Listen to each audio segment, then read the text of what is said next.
Hi, and welcome to another interview episode of After the Abuse. In this episode, we'll be interviewing Brian Cardoza, author of The Unexpected Victim. For more information about Brian, you can visit briancardoza.com. I'll put a link in the down bar. And now let's go to that interview with Brian. Brian is joining us from North Carolina via Skype. Brian, thank you for joining us. Oh, my pleasure. Thank you for having me. Please tell us a little about your life now. Now, I'm a 43-year-old advocate, retired 23-year chef, author, artist. Okay, well, for those who haven't had a chance to read your book, Brian, please tell us a little about what you had to endure as a child. Well, I went through sexual abuse, physical, sexual, and mental abuse. I didn't until recently, find out that my sex abuse was actually, by definition, sex trafficking. And that started from the time I was 6 to the time I was 9. The physical and mental abuse, at 15, I was out on my own. Well, that's a lot to go through. So, what would you say started you on your healing journey? A bad relationship with a female friend who we were dating, and she was one of those people that like to press buttons, and I had retreated within myself so much because of that, without even knowing that's what I was doing, but that's what I was doing. We got into this huge fight, and it wasn't like a physical fight, it was an argument, and she basically told me I had no passion in my life.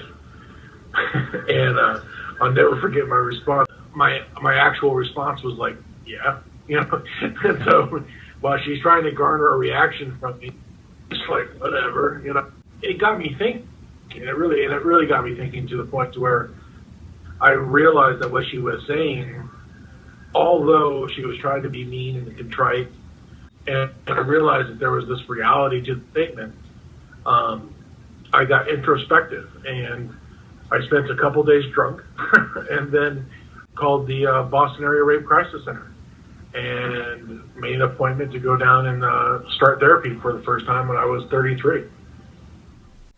Thank you for sharing that with us. Since self-worth is often a casualty of abuse, what do you do to reaffirm your self-worth? I don't know if I do. I just think I found I just found a cause that's worth letting it be my master. Like currently, right now, what I'm trying to do is I'm trying to put together a fashion show for male survivors. On top of that, I'm trying to do an art advocacy program to get kids and get people to start doing art again. I'm constantly trying to work on other projects that, no one's ever going to put me on Ellen. You know what I mean? Like, I know I'm never going to get any gratitude or anything for this, but I do know, as corny as this is going to sound, but it's the truth. If some kid sees something I did, or hears about something I said, or sees something from somebody else that heard something from me, and they report something and it stops, kill me now. I'm done. You know what I mean? Like that game over. I'm happy. It's sad.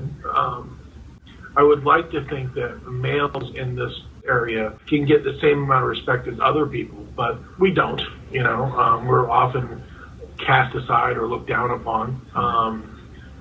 But the reality is that we have to fight for our rights, and we have to start those conversations. And until we get the world to realize that this is not a certain gender's issue and it's a humanitarian issue, we have an uphill battle. Yes, there definitely is a lot of stigma attached to a male being abused, and I find this can often be frustrating and depressing. So what do you do to counter the depression when it's at its worst? So I paint, and I am very, not to put myself on this guy's level, I am very Van Gogh-ish. The further in depression that I get, the better my art gets. So if you've ever looked at any of my art and we're like, oh my God, that's amazing, you now have the inside to be like, oh my God, he must have been really terrible.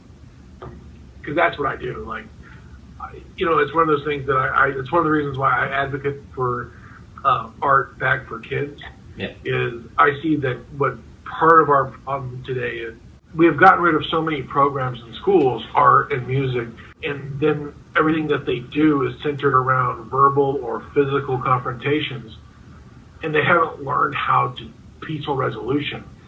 Peaceful resolution is art and music. Peaceful resolution is when you're feeling bad, or when you're feeling upset, or when you're feeling mad, and you can go to a sketch pad or a canvas or pick up a guitar or play a piano.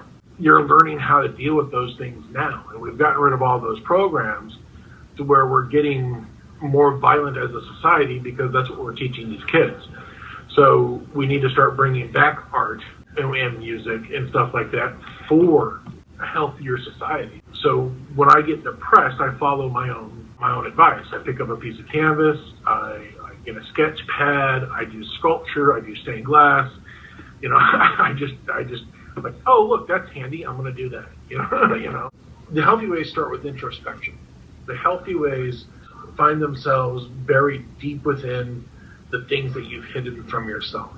I always tell us, like, when I was training for strongman events, doing squats is probably, leg day is probably one of the worst days in the world for guys. Most of us hate it because you walk around for 3 days, can barely even move, all this kind of stuff. And you end up not doing the hard work because it hurts too bad, And then all of a sudden you talk yourself into it, and the next thing you know, your bench press goes up because you're working your legs, because you're doing the entire circuit. You're doing everything you need to be doing to get stronger. So you have to do the hard work. And what I mean by that analogy is that for healthy coping mechanisms, I can't say, go pick up a canvas, you'll feel a little better. You may not have a predilection for sketch pads and music. You may find yourself, going home and making a pool cue. You know what I mean? And then that's the stuff you lose yourself in. That's the stuff that you're like, this is what I've been looking to do. And for all the stuff that I do, I do free spin art, carnival spin art. I do it at the art walks locally around here, and I do it for free. And I do it for kids and adults. And if there was a way for me to make a living doing that for free, that's probably the most healthy thing I've ever done. You should see the look on these kids' faces when they do their first spin art. They are completely lost in utter joy. And that's what, that's a healthy coping mechanism. Like I said, the Bristol Cone Project, I'm trying to become the man I needed as a kid. Mm-hmm. And what I needed in my life was somebody who didn't want to hurt me, but just wanted to bring me joy. And so that's what I'm trying to do. Mm-hmm. It's common for many abuse survivors to have to cope with substance abuse in one form or another. Would you say that this is something that you've had to deal with? Eating. My abuse started at 6. Mm-hmm. And so my abuse started before I found out what drugs and alcohol were. So when I was 12, it was the first time I ever smoked pot. And that was because my best friend growing up, he smoked pot.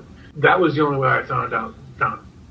So then after finding drugs, I was a pothead and a drunk, and then, drugs escalate from there. But eating has always been and always will be a facilitator of good feelings for me. I have no contact with my family now. I have no contact with any loved ones. My current therapist now has been no ending of, just get over it finally. I'm completely isolated and in my own solace. And that's just the way it is. Issues with overeating. I still have issues with sweets, but damn, sweets are so good. That's probably realistically the worst coping mechanism I have. I've been clean since 1997. Actually, in October is October is my 20th anniversary for being clean. 2011, I've been sober. I don't smoke. I don't do drugs. I don't drink. I don't even drink soda. I just drink water and coffee. So for unhealthy coping mechanisms is probably food. Yeah, living the clean life can definitely be a struggle. What would you say to someone who's just starting on their healing journey? It's going to be hard. It's going to be very hard. I spent a lot of years trying to be like this macho, machismo guy.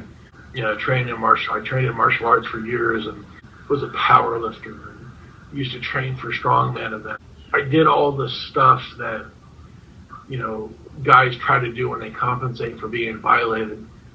The worst and the hardest time I ever had, through the injuries, through the dislocated shoulders, through the 5 knee surgeries, through the strained back muscles, through the ripped cartilage in my rib cage. In all honesty, none of it was more painful than when my therapist looked at me for the first time and said, "What did he do to you?" But with a good therapist and in a safe area, I was able to answer that question. And that question lasted for 30 seconds, but dealt with it for 3 or 4 months afterward, because I was kind of gripped with the fact that I was 6 years old. There was nothing I could have done that could have stopped this man from having his way with me. So you have to start to realize that that's a reality. And so for somebody jumping into the foray for the first time, someone trying to get to their counseling, and if you ever hear me speak, you'll hear me say this, it's not going to be easy. It's going to be hard, but it will be worth it.